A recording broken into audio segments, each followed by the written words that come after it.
Bzou is a very small, very old village. When I first got here, I was doing my primary assignment, which was to teach English at a local youth center. And I saw these very in-depth, very well thought out murals.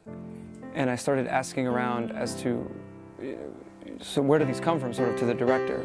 It's sort of weird to have such beautiful work in a place that, you know, can't even afford chairs or tables. And he pointed me to Rashid, who was actually his neighbor.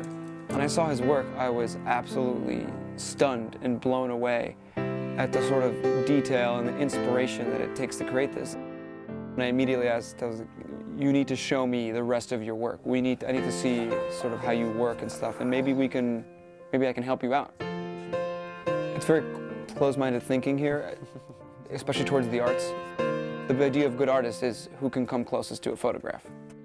Out of all this very sort of suppressive atmosphere, or at least towards art, suppressive atmosphere, he managed to sort of go his own way. There's nowhere to buy real art supplies here.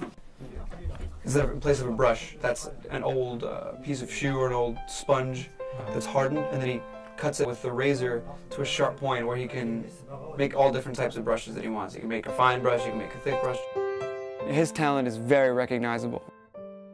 As soon as I saw it, I mean, I knew there was something different about it. In the beginning, everyone just kept saying, why are you doing art? It's only making you backwards. There's no future in art because you're never going to make any money out of this. It was like blood flowing through his veins.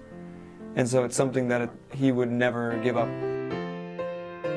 His goal, he will say, is to eventually find his own style.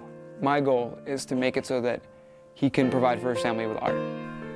So our goal is to market him better. And it's really simple things that we take for granted, but those go a long way in being able to sell your product.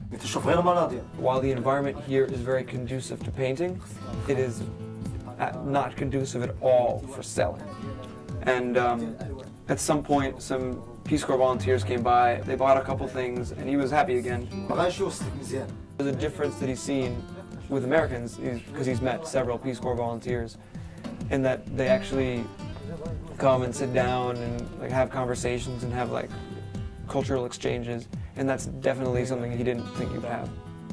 Rashid taught me, in the most basic sense, resourcefulness, to think more about what I need to accomplish and what other non-traditional means I can get to that.